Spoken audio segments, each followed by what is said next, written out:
지난 1월 미국의 한 경매 사이트에 $20 지폐 한 장이 올라왔습니다. 그런데 해당 $20 지폐는 4억 3천만 원에 낙찰됐습니다. What?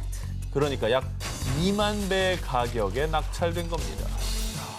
한 $20 지폐면 2만 원짜리잖아요. 근데 4억이 넘는 가격에 팔렸다. 한화 약 4억 3천만 원에 낙찰된 $20 지폐 정체.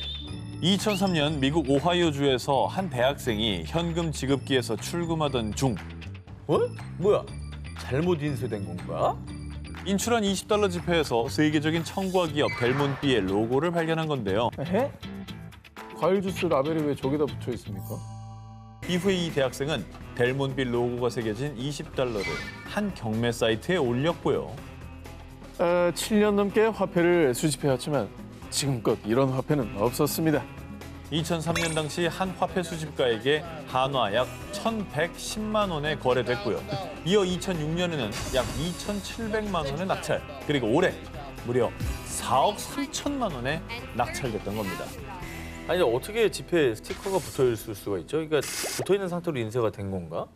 올해 델몬비 지폐 경매를 주관한 헤리티비 옥션에 따르면 1996년 미국 재무부의 텍사스주 포트워스 조폐장에서 제조된 $20 지폐로요.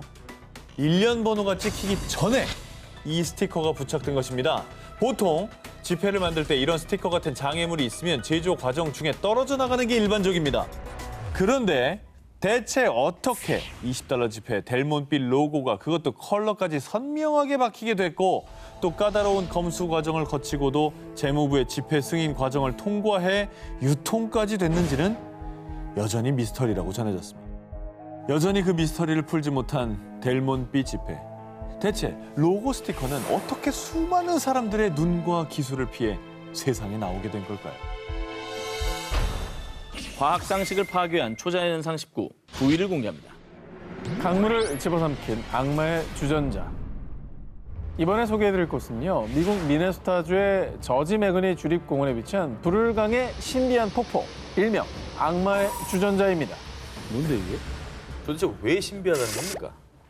그러니까 상식적으로 여러분, 폭포에서 물이 이렇게 떨어져요. 그럼 어떻게 돼요? 사이즈. 쌓여서 고이고 아래로 흐르는 거 아닙니까? 근데요. 그런데 말입니다. 이 신비한 폭포는 좀 다릅니다. 보셨다시피 폭포는 두 갈래로 나눠져서 이 우측의 폭포는 아래로 떨어져서 강물에 이렇게 고인 다음에 유입이 되는데 다른 한쪽의 폭포는 절벽 아래 구멍으로 떨어진 뒤 어디로 갔는지 모습을 감추자. 네? 보십시오. 끊겨져 있습니다. 여기서 정말 더 미스테리한 건요. 그러네. 왼쪽 폭포 구멍에 탁구공이랑 나무를 던졌는데요. 다시 나타나지 않았어요. 폭포 물과 함께 사라진 거라고요. 아니 근데 저거는 저렇게 많은 물이 저게 뭐 누가 틀었다 끄는 것도 아니고 계속 지금도 흐르고 있을 텐데. 그 물이 다 어디 갑니까?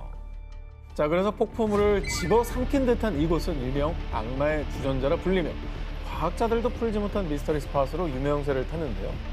자, 그런 가운데 미네소타 천연자원부에서 이 폭포를 조사, 2017년 흥미로운 결과를 내놓았습니다. 폭포 이전에 초당 123 입방피트의 물이 이동하고 폭포 아래 강에서는 121 입방피트의 물이 이동합니다. 자, 쉽게 말해서 왼쪽 폭포의 물이 강 하류에서 다시 합류한다는 겁니다. 하지만 수십 년간 사람들이 던진 물건뿐만 아니라 폭풍이 닥칠 때 구멍 속으로 떨어진 수많은 나무 조각과 침전물이 감쪽같이 사라져버린 현상에 대한 미스터리는 여전히 풀리지 않는 수수께끼인데요.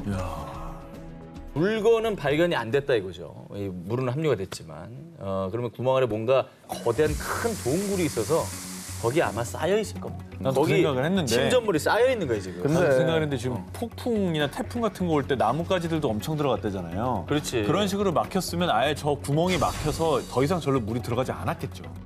그런데 말입니다. 뭐 지하동굴설, 뭐 이런 것들은 보통 물에 쉽게 녹는 성질인 석회암 지대에 형성이 되는데요. 그런데 이 폭포가 있는 곳은 마그마가 지표면에서 빨리 식어서 생성되는 화산암 종류의 유문암 지대입니다.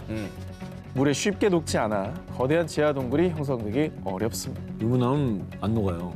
아니 근데 도대체 그럼 그 물건들은 어디로 사라진 거예요? 걸려 있다니까 거기. 답답하네 정말. 턱에 걸려 있다니까. 내가 진짜 내 꺼내줘 탁구공 들어가서. 내 꺼내줄게 내가. 수중 카메라 그렇죠. 들고 들어가서 꺼내주면 될 거야. 탁구공이요 이러면 되는 거 아니에요? 자, 그럼 코로나 시국이 끝나면 제일 먼저 정 기자님 투입되는 걸로. 네. 사라진 물건들에 대해서는 소용돌이와 같은 충격으로 인해 부서진 게 아닐까 하는 추측이 있지만 정확히 밝혀지진 않았고요.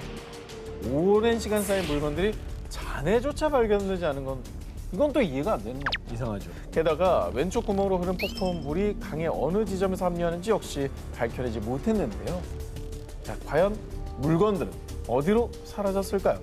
신비한 구멍, 악마의 주전자는 정말로 초자연적인 힘을 가지고 있는 걸까요? 과학 상식을 파괴한 초자연 현상 19, 8위 공개합니다.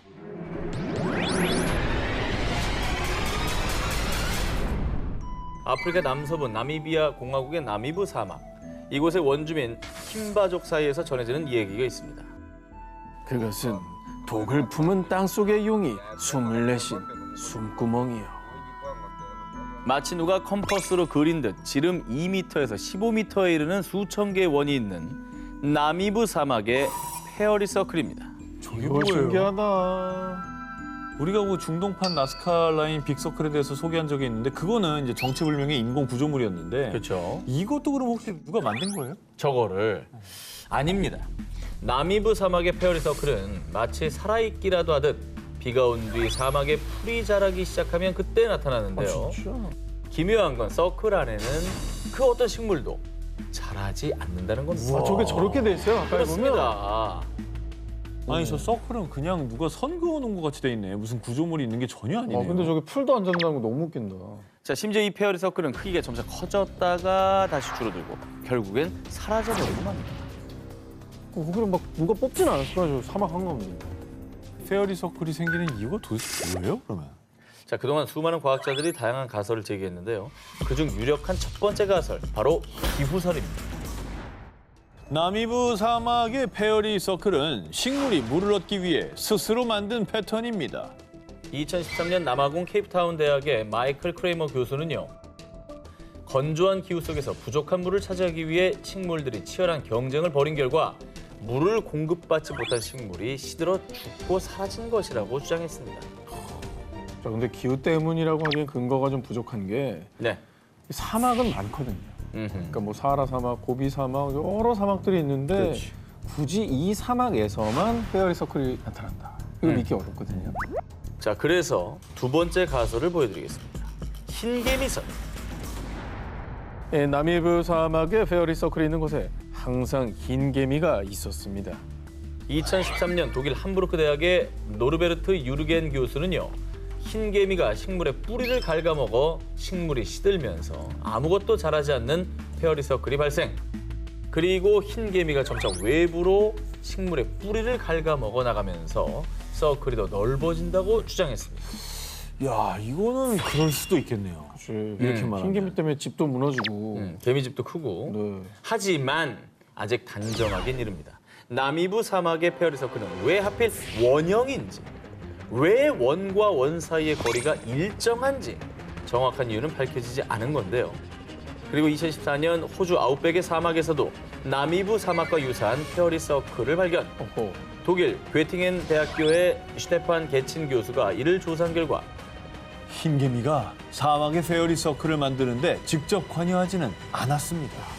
호주의 페어리 서클이 있는 지하에서는 풀을 자라지 못하게 할 만한 흰개미 집단이 발견되지 않았다고 합니다. 야, 너무 신기하다. 아니 이렇게 되면 진짜 용의 손구멍이라는 말이 제일 차라리 설득력 있어 보이죠? 네, 그게 더 맞는 말 같기도 해요. 숨이 뜨거우니까 풀이 안 자란다고. 드넓은 사막의 미스테리 스팟은 또 있습니다.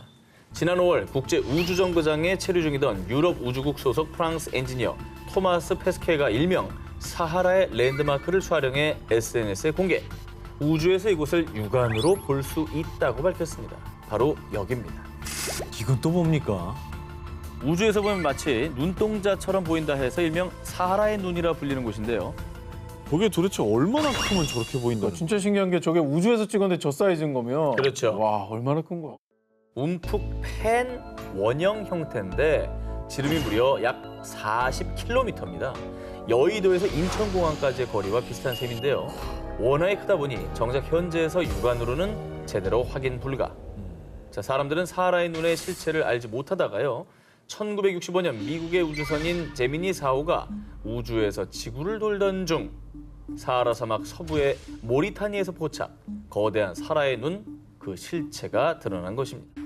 야, 이제 하늘에서 저걸 처음 봤을 때, 저 사진을 처음 전송받아 봤을 때 되게 기괴했겠네요. 그렇죠. 이거는 도저히 인위적으로 조성할 수 있는 그런 규모는 아닌 것 같네요. 이게 원형으로 또 움푹 패였다고 했잖아요. 네네. 그러면 어떤 그 거대한 뭐 운석 같은 게 떨어진 흔적 운석. 이렇진 않을까요? 자, 보통 운석의 분화구는요, 중심부가 솟아오른 형태이지만 사하라 사막의 눈 중심부는 평평한 데다가요, 만약에 운석이 충돌했다면 열과 압력으로 인해 광물의 성질이 변하는 변성암이 발견돼야 정상입니다. 하지만 사하라의 눈 인근에서 운석 충돌로 인한 변성암은 발견되지 않았습니다. 그러면 큰 규모의 지각 운동 중에 화산도 있잖아요. 화산. 네. 근데 이거 너무 평평한 데잖아요. 그래, 좀 그렇긴 해. 자, 여러분, 화산이 분출했다면 이 지형이 어떤 암석으로 되어 있겠습니까? 화강암, 현무암 뭐 이렇게. 그렇죠. 우리가 학생 때 과학 시간에 배운 대로라면 화산 분화구가 있는 지역에 화산암이 발견되는 게 상식입니다. 하지만 사하라의 눈 인근에서는 화산암이 거의 발견되지 않았습니다. 그럼 그것도 아니라는 얘기네. 그러면 어떻게 된 거야? 사막에서 포착된 미스터리한 원형들. 과연 그 출생의 비밀은 언제쯤 밝혀질까요?